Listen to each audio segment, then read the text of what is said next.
요한복음 20장 19절에서 23절까지의 말씀을 제가 봉독해 드리겠습니다. 이날 곧 안식 후 첫날 저녁 때에 제자들이 유대인들을 두려워하여 모인 곳에 문들을 닫았더니 예수께서 오사 가운데 서서 이르시되 평강이 너희에게 있을지어다. 이 말씀을 하시고 손과 옆구리를 보이시니 제자들이 주를 보고 기뻐하더라.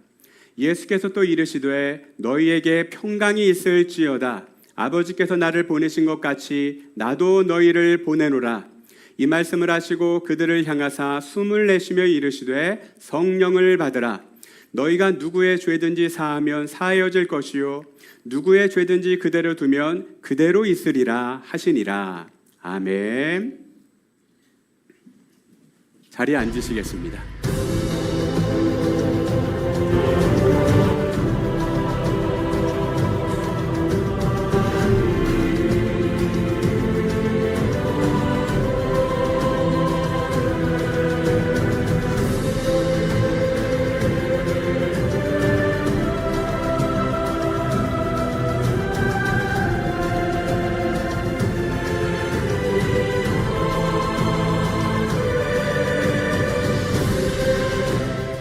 할렐루야. 예수님께서는 우리의 모든 죄를 짊어지시고 우리가 당해야 될 죄의 저주를 다 받으셨습니다. 그렇게 고문을 당하시고 십자가에 달려 처참하게 죽으셨습니다. 그렇게 우리의 모든 죄값을 해결해 주신 것이죠.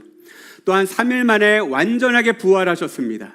예수님께서 부활하신 이 아침 우리는 감사의 예배로 부활하신 예수님을 믿고 임재를 사모하며 이 자리에 함께 모였습니다. 함께 하신 예수님께, 우리를 위해 죽으시고 부활하신 예수님께 우리가 다시 한번 감사의 박수 올려드리겠습니다. 할렐루야. 예수님 부활하셨습니다. 할렐루야.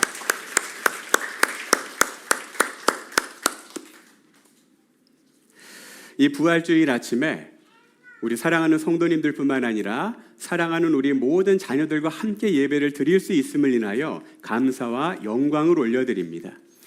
지난 한 주간 우리는 고난주간 특별 새벽 기도회를 통해서 예수님의 고난을 함께 보았고 묵상하였습니다. 특별히 지난 금요일 아침 6시에 예수님은 본디오 빌라도 앞에서 사형 판결을 받으셨죠. 그리고 무거운 십자가를 지고 골고다 언덕에 오르사 오전 9시경 십자가에 달리셨습니다.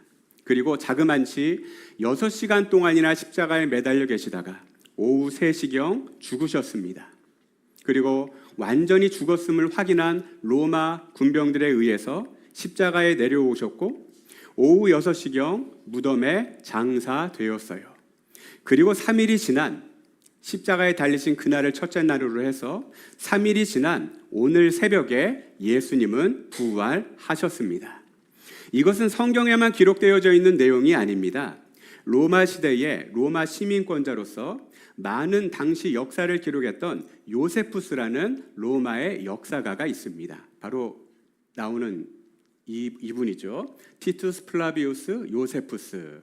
예루살렘에서 태어난 사람인데 로마에서 주로 활동을 했던 로마 역사가로 알려져 있죠. 이분은 당시 역사에 관해서 많은 책들을 기록을 했는데요. 이 책들에 대한 현대 역사학자들의 평가는 이렇습니다. 그의 기록은 상당히 정확하고 1세기, AD 1세기 유대의 상황을 잘 알 수 있는 기록이라 인정을 받고 있다라고 지금까지 알려져 있습니다. 그 중에서도 특별히 AD 94년에 기록한 유대 고대사라는 이 책을 보면은요, 예수에 관한 짧지만 상세한 기록이 담겨져 있는데요. 유대 고대사 제3장 이렇게 기록이 되어져 있습니다. 한편 바로 이때 예수라는 지혜로운 사람이 있었다. 너무나 신기한 일들을 많이 행했기 때문에 인간이라고 볼 수 있을지 모르겠으나 그는 사람들로 하여금 기쁜 마음으로 진리를 받아들일 수 있게 만드는 선생이었다. 그는 수많은 유대인뿐 아니라 이방인까지도 그의 곁으로 끌어들였다. 그가 바로 그리스도였다. 빌라도가 유대인의 유력 인사들의 청에 의해서 그를 십자가에 달려 죽게 했으나 하나님의 선지자들이 그에 관해 예언한 대로 3일 만에 다시 살아나서 모든 사람들에게 나타났다. 실로 놀라운 일이 아닐 수가 없다. 예수님께서 완전히 죽으시고 완벽하게 부활하신 것은 당시에 성경에 기록되어졌을 뿐만 아니라 수백 명의 사람들이 보고, 그 중에서도 요세푸스가 쓴 역사가에 의해서도 그의 역사서에 기록이 되어져 있다라는 것입니다. 사랑하는 여러분, 예수님께서는 이처럼 완전하게 부활하신 줄로 믿습니다. 죄의 저주를 받으시고 그렇게 처참하게 죽으신 예수님은 완벽하게 부활하신 이후에 이제 예수 그리스도를 믿기 원하고 나의 죄를 고백하며 예수님을 영접한 자의 모든 죄를 용서해 주십니다. 그리고 영원한 구원의 은혜를 주셨는 줄로 믿습니다. 우리도 죄를 고백했습니다. 우리도 예수님을 믿기로 작정했습니다. 그래서 부활하신 예수님을 믿음으로 지난 주일에도 예배를 드렸고, 특별히 부활주일 아침 우리가 다 함께 모여 사랑하는 주님 앞에 예배를 드리고 있는 것입니다. 그런데 은혜가 풍성하신 예수님께서는요, 가장 먼저 가장 놀라운 구원의 은혜를 우리에게 주셨습니다만, 주님께서 우리에게 주시는 선물은 이게 끝이 아니었습니다. 오늘 특별히 이 요한복음을 보면은 두 가지의 선물을 더 주셨음을 말씀해 주고 있는데요. 어떤 선물일까요? 자, 첫 번째 함께 있습니다. 시작. 너희에게 평강이 있을지어다. 네. 예수님께서 죽으시고 3일여가 지날 때 예수님을 배신하고 다 도망가 버렸던 이 제자들은 지금 어디에서 무엇을 하고 있었을까요? 오늘 말씀 20장 19절 전반부에 보니 이렇게 기록되어져 있죠. 이날 곧 안식 후 첫날 저녁 때에 제자들이 유대인들을 두려워하여 모인 곳들의 문들을 닫았더니, 예수님은 지금 주일 아침에 부활하셨죠? 그런데 제자들은 오늘 이날 저녁에 다 같이 서로 연락해가지고 은밀하게 모임을 가지고 있었어요. 이들이 대놓고 다닐 수 없었던 이유, 바로 예수님을 배반하고 도망가 버렸지만 이 유대 종교 지도자들은 예수님을 처참하게 십자가에 못 박았던 것처럼 그를 추종하는 세력 또한 지금 찾고 있는 상황이었거든요. 제자들은 무서울 수밖에 없죠.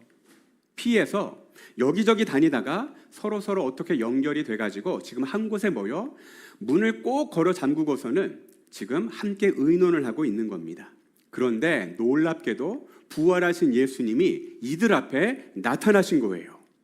이어지는 20장 19절 후반부죠. 함께 한번 읽어보겠습니다. 시작. 예수께서 오사 가운데 서서 이르시되 너희에게 평강이 있을지어다. 제자들은요, 정말 인생에서 가장 깜놀하는 순간이었을 거예요. 이보다 더 무섭고 놀라운 일이 있을까요? 그들은 아마 두 가지 때문에 놀랐을 것입니다. 첫째, 예수가 맞다면 죽었는데 죽은 사람이 어떻게 이렇게 살아나서 나타나지? 사람인가 귀신인가? 그것 때문에 일단은 1차적으로 충격을 받으면서 놀랐고, 두 번째는 왜 그랬을까요? 만약에 이분이 살아나신 예수님이 맞다면 지금 우리 제자들이 예수님 앞에서 떳떳한 입장이 아니잖아요. 불과 3일 전 예수님께서 겟세마네 동산에서 붙잡히셨을 때 이 제자들이 어떻게 했나요? 다 도망가 버렸어요. 그리고 베드로 같은 경우는 일이 어떻게 되나 몰래 그 재판 자리까지 쫓아갔다가 다른 사람들에 의해 발각이 됐죠. 예수님 앞에서 저주하고 부인하며 그 자리를 도망가 버리기도 했어요. 그런데 우리가 배신했는데 그 예수님이 다시 살아나셔서 우리 앞에 나타났으니 정죄받을 두려움에, 책망받을 두려움에, 어쩌면 예수님은 살아나셨지만 우리를 십자가의 자리에 또 버려버리실까 봐 이런 두려움에 사로잡혔던 것입니다. 그런데 뜻밖에도 인간적인 연약함과 인간적인 그런 모든 잘못 때문에 두려움에 꽉 눌려있는 이 제자들을 향해 예수님께서 전해주신 첫 번째 메시지는 너희에게 평강이 있을지어다. 할렐루야. 부활하신 예수님은 우리의 약함을 아세요. 부활하신 예수님은 우리의 죄악도 알고 계십니다. 그러나 예수님께서 이 모든 것을 대신 다 가지고 십자가에 달려 죽으셨기 때문에 부활하신 예수님을 만난다면, 그리고 그분을 믿는다면 우리도 예수님께로부터 이 선물을 받을 것입니다. 이 자리에 모인 고덕 지구촌의 모든 사랑하는 성도들아, 너희에게도 먼저 평강이 있을지어다. 여러분 아멘이십니까? 이 평강의 메시지를 받은 제자들은 비로소 자유하게 되었고 비로소 기뻐하게 되었습니다. 야, 우리가 잘못했지만 예수님께서 부활하실 거라는 사실을 듣긴 들어도 믿지는 못했지만 예수님은 진짜 부활하셨네.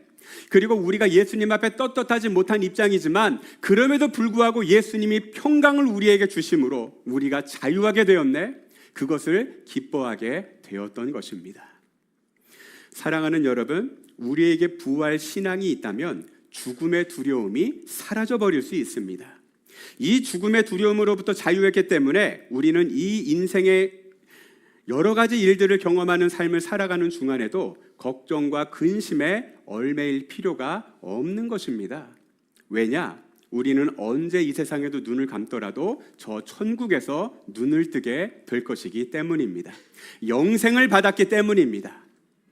그것만 있나요? 이 세상에 살아가는 동안 주님은요, 항상 함께 하겠다고 약속을 하셨어요. 내가 너희를 구원했으니 이제 너희가 열심히 한번 하나님의 뜻에 따라 살아봐, 이렇게 말씀하지 않으셨다라는 거죠. 볼지어다 내가 세상 끝날까지 너희와 항상 함께 있으리라. 사랑하는 여러분, 함께 하시는 주님이요, 오늘도 우리 가운데 임하사 평강을 주시죠. 내일 이제 우리의 가정으로 돌아갑니다. 우리의 가정에서도 내일부터 시작되는 한 주간의 우리 일터에서의 생활, 전쟁터 같은 사회생활, 우리 자녀들이 공부하는 학교에서도 주님은 임하셔서 우리에게 선포해 주실 것입니다. 가정에서도 평안할지어다, 일터에서도 평안할지어다, 학교에서도 평안할지어다. 평강의 주님을 날마다 만나시는 저 여러분들이 될 수 있기를 예수님의 이름으로 축복합니다. 자, 부활하신 예수님께서 주시는 두 번째 선물은 또한 무엇일까요? 함께 읽습니다. 시작. 성령을 받으라. 이어지는 22절의 말씀이죠. 함께 읽습니다. 시작. 이 말씀을 하시고 그들을 향하사 숨을 내쉬며 이르시되 성령을 받으라. 재미있는 것은요, 앞서 평안할지어다는 그냥 말씀으로 선포하셨는데 이 말씀이 얼마나 능력이었는지 모든 제자들의 영혼이 완전히 다 자유함을 얻게 됐죠. 주님을 기뻐하게 됐죠. 그런데 이 두 번째 말씀, 성령을 받으라라는 말씀을 하시기 전에 특별한 행동을 하셨는데 여러분 지금 눈치채셨습니까? 숨을 내쉬셨다라는 거예요. 숨을 내쉬며 선포하셨다. 그리고 성령을 받으라 말씀하셨다라는 것이죠. 왜 그러셨을까요? 여러분, 우리는 이 성령이라는 단어를 구약 성경과 신약 성경에서 한번 찾아볼 필요가 있습니다.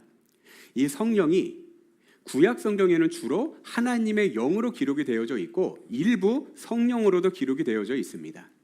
그리고 신약 성경에서는 주로 이 하나님의 영을 성령으로 기록하고 있는 것이죠. 히브리어 원어 성경을 찾아봤습니다. 이 성령을 히브리어에서는 루아흐라는 단어로 표현을 하고 있고요.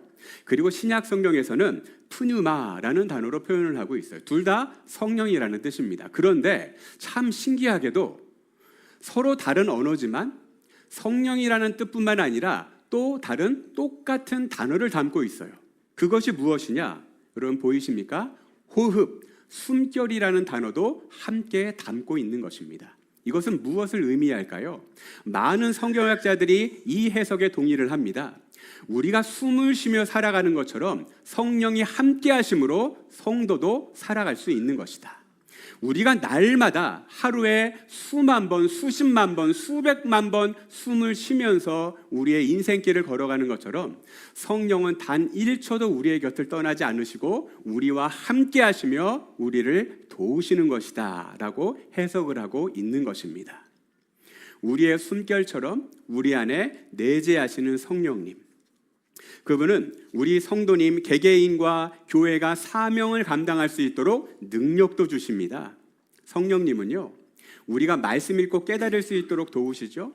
우리가 기도할 때 한 문제를 놓고도 어떻게 기도할지 모르나 함께 하시는 성령이 이 안에 담겨진 인생의 문제, 경제적인 문제, 자녀들을 키우는데 맞닥뜨리게 되는 문제, 이 문제들을 가지고 어떤 은혜가 필요한지, 그래서 어떻게 기도해야 될지를 성령 하나님이 다 가르쳐 주신다라는 거예요. 뿐만 아닙니다. 함께 하시는 성령님은 하나님의 능력이 되어 주셔서 필요하다면 기적도 일으켜 주시는 거예요. 제가 예전에 대학생 때 어떤 장로님으로부터 재미난 간증을 하나 들었어요. 어떤 간증이냐? 이분이 어렸을 때 시골에 살았는데 엄청나게 가난했다라는 거예요. 아버지는 일찍 돌아가시고 어머니가 식당에 일하시고 또 다른 그런 이제 그 매일마다 일을 하는 그 일일 노동 현장에서 일을 하시면서 자기를 키우셨는데 항상 하시던 게 있었대요. 아침에 이른 시간 5시나 6시에 출근을 했을 때가 되면 늘 자고 있는 이 어린 아들의 머리에 손을 얹고 기도를 해주셨다라는 거예요. 그 기도하실 때 마지막 기도는 뭐라고 하셨냐? 함께 하시는 성령님께서 꼭 이 아들 도와주시옵소서, 이렇게 기도를 하고 가셨다라는 거예요. 거의 하루도 빼지 않고 하셨다라는 겁니다. 근데 이분의 고백이 참 신기합니다. 나중에 이분이 고등학교를 졸업할 때가 돼서 대학교 학과를 결정을 해야 되는데 의사가 되고 싶었대요. 의사가 되면 자기는 아직 그렇게 믿음이 없지만 엄마가 그토록 믿고 의지하는 예수님의 복음을 더 잘 전할 수 있지 않을까, 이런 생각을 좀 하게 됐대요. 근데 성적이 그렇게 나오질 않았다라는 거예요. 이분이 기도할 때 이렇게 기도했답니다. 정말 저희 어머니가 매일 기도해 주시는 것처럼 성령 하나님이 저와 함께 하신다면 시험 볼 때 이 시험 문제 공부한 만큼 잘 풀 수 있게 도와주시옵소서, 이렇게 기도를 하고, 당시에는 학력고사 시대, 학력고사를 이제 보게 되었는데 잘 풀어나가다가 잘 모르는 문제가 있어서 잠깐 눈을 감고 있으면 자기가 공부했던 책이 갑자기 환상으로 보이게 됐다라는 거예요. 그렇게 문제를 풀어서 겨우겨우 턱걸이로 의대에 합격하게 되었다라는 그런 신기한 간증도 하시더라고요. 그런데 여러분, 이것이 성도의 인생과 결코 무관하지가 않습니다. 왜냐? 필요하다면 함께 하시는 성령님은 그렇게라도 우리를 도우실 수 있는 분이시기 때문입니다. 그런데 성령 하나님은 왜 우리와 함께 하시며 필요한 능력을, 하나님의 능력을 우리에게 부어주시는가?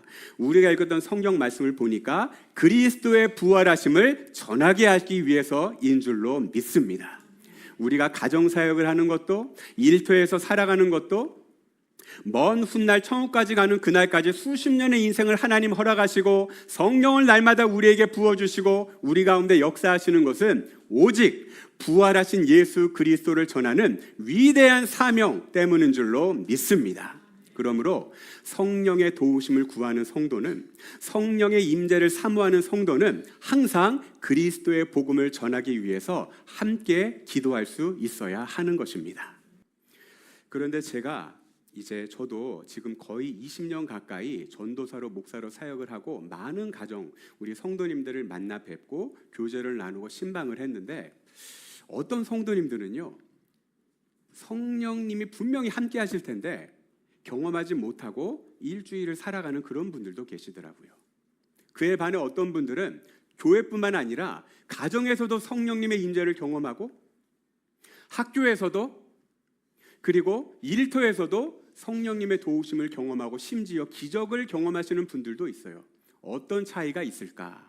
성경이 여러 해답을 주고 있는데 저는 그 중에서도 한 말씀, 역대하 16장 9절의 말씀을 여러분과 나누기를 원합니다. 함께 읽습니다. 시작. 여호와의 눈은 온 땅을 두루 감찰하사 전심으로 자기에게 향하는 자들을 위하여 능력을 베푸시나니. 아멘. 하나님은 교회에 있는 성도들도 보고 계시지만 월요일 아침에 또 보고 계신대요. 누구를요? 온 땅에 있는 성도들을 보시는 겁니다. 그리고 누구에게 능력을 베푸신다고요? 모든 성도들에게 다 베푸신다고 말씀하지 않습니다. 전심으로 하나님을 향하는 자들을 위하여 능력을 베풀어 주시는 것입니다. 사랑하는 여러분, 지난 한 주간 나는 일터에서, 가정에서 얼마나 하나님의 얼굴을 구했는지, 과연 하나님 앞에 일터에서라도 기도하는 시간이 있었는지, 집에서라도 가족들과 함께 주님의 은혜를 사모하는 시간이 있었는지 한번 돌아볼 필요가 있는 것입니다. 그리고 교회에서뿐만 아니라 가정에 돌아가서도, 우리 힘들고 어려운 일터에 출근해서도 성령님, 지금 나를 도와주시옵소서. 일도 잘하게 도와주시고 인간관계도 좀 지혜롭게 잘하게 도와주시고, 필요하다면 하나님의 능력을 내게 부어 하나님의 영광이 나타나게 하셔서 부활하신 예수 그리스도를 전할 수 있게 도와주시옵소서. 이렇게 전심으로 하나님의 얼굴을 구한다면 하나님의 능력이 약속하신 대로 우리 모든 성도님들의 삶과 가정과 일터와 자녀들을 통해서도 나타나게 될 줄로 믿습니다. 그 성령 하나님을 우리는 의지할 수 있어야 하는 것입니다. 마지막으로 이 말씀만 우리가 좀 나누고 마칠 텐데요. 에스겔서 37장에 보면은 재미난 이야기가 있습니다. 에스겔이 살던 시대의 사람 이름입니다, 여러분. 선지자였죠. 하나님께서 에스겔에 임하셔서 말씀을 하십니다. 1절이죠. 에스겔 37장 1절. 여호와께서 권능으로 내게 에스겔에게 임재하시고 그의 영으로 성령으로 나를 데리고 가서 골짜기 가운데 두셨는데 거기 뼈가 가득하더라. 나를 그 뼈 사방으로 지나가게 하시기로 본즉 그 골짜기 지면에 뼈가 심이 많고 아주 말랐더라. 그러니까 이 골짜기는 어떤 골짜기냐면요, 사람이 죽었는데 누군지 모른다, 인적 불명, 이런 사람들을 그냥 갖다 던져놓는 그런 공동 무덤과도 같은 역할을 했던 골짜기였어요. 근데 얼마나 많은 그 죽은 사람들이 거기 쌓여있고 또 얼마나 많은 시간이 지났는지 뼈들만 가득히 차 있는 그런 곳이었다라는 거죠. 근데 하나님께서 그곳으로 에스겔을 인도하시고 성령을 기름 부으신 다음에 말씀을 하십니다. 3절. 그가 내게 이르시되 인자야 이 뼈들이 능히 살 수 있겠느냐 하시기로 내가 대답하되 주 여호와여 주께서 아시나이다. 하나님께서 에스겔에게 말씀하시기를 여기 뼈들이 가득 쌓여 있는 거 보이지? 이 뼈들이 다시 살아날 수 있겠니? 에스겔은 인간적으로는 이게 말이 안 되는 거죠. 그러나 하나님이시면 하실 수 있다는 믿음이 있었던 거예요. 하나님이 원하시면 될 수 있습니다. 이렇게 얘기를 한 겁니다. 그랬더니 이어지는 4절 말씀을 하십니다.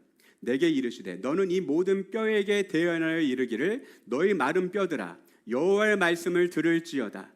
주 여호와께서 이 뼈들에게 이같이 말씀하시기를 내가 생기를 너희에게 들어가게 하리니 너희가 살아나리라. 너희 위에 힘줄을 두고 살을 입히고 가죽으로 덮고 너희 속에 생기를 넣으리니 너희가 살아나리라. 또 내가 여호와인 줄 너희가 알리라 하셨다 하라 라고 말씀을 하세요. 그러니까 에스겔에게 내가 너에게 지금 권능을 주었으니 이 뼈들을 향해 뼈들아 다시 살아나라, 생기가 들어가라, 이렇게 선포를 하렴 하고 명령을 하신 거예요. 그랬더니 에스겔이 그대로 순종을 합니다. 이어지는 7절이죠. 이에 내가 명령을 따라 대언하니 대언할 때에 소리가 나고 움직이며 이 뼈 저 뼈가 들어맞아 뼈들이 서로 연결되더라. 내가 또 보니 그 뼈에 힘줄이 생기고 살이 오르며 그 위에 가죽이 덮이나 그 속에 생기는 없더라. 또 내게 이르시되 인자야 너는 생기를 향하여 대언하라. 생기에게 대언하여 이르기를 주 여호와께서 이같이 말씀하시기를 생기야 사방에서부터 와서 이 죽음을 당한 자에게 붙어서 살아나게 하라 하셨다 하라.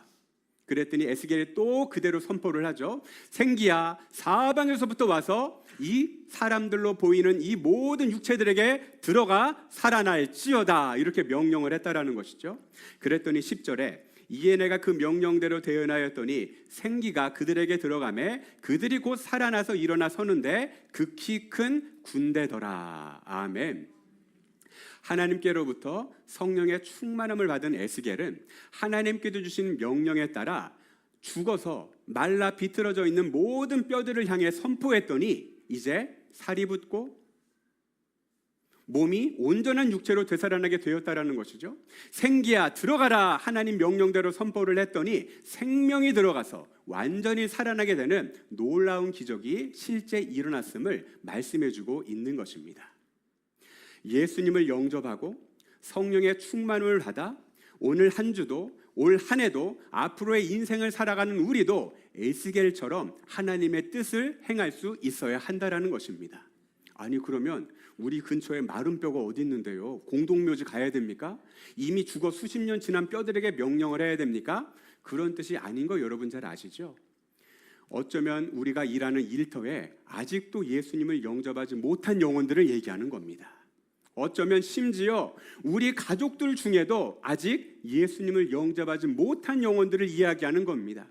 오늘도 우리는 성령의 충만함을 사모하는 가운데 주께서 부어주시는 성령의 능력으로 부활하신 예수 그리스도의 이름으로 선포할 수 있어야 하는 것입니다. 부활하신 주 예수여, 오늘도 아직 예수님을 만나지 못한 이 자녀들을 찾아가 주시옵소서. 남편을 찾아가 주시고 아내를 찾아가 주시고 그 영혼들을 찾아가 주시옵소서. 그들이 부활하신 예수님을 만나고 살아나게 하여 주시옵소서. 이렇게 선포하며 기도하고 우리가 주님의 은혜를 사모하며 살아갈 때 뼈들이 살아나듯 죽어있는 그 영혼들이 부활하신 예수님을 영접하고 함께와 예배드리게 되는 놀라운 열매가 이루어지게 될 줄로 믿습니다. 이 귀한 은혜가 사랑하는 성도님들과 함께 예배를 드리는 우리 모든 자녀들에게 이루어지기를 예수님의 이름으로 축복합니다. 함께 기도하겠습니다. 이 시간 여러분, 우리가 함께 기도할 때 부활하신 예수님을 우리가 믿습니다. 이제 주님께서 약속하신 평강으로 충만케 하여 주시옵소서. 약속하신 성령으로 충만하게 하여 주시옵소서. 이 시간 우리뿐만 아니라 우리 가정에 사랑하는 가족들에게 우리가 일하는 일터에서도 주여 나를 우리를 평강으로 충만케 하소서. 성령으로 충만케 하소서. 부활하신 주 예수여 그렇게 우리에게 임하여 주시옵소서. 우리 함께 기도하겠습니다.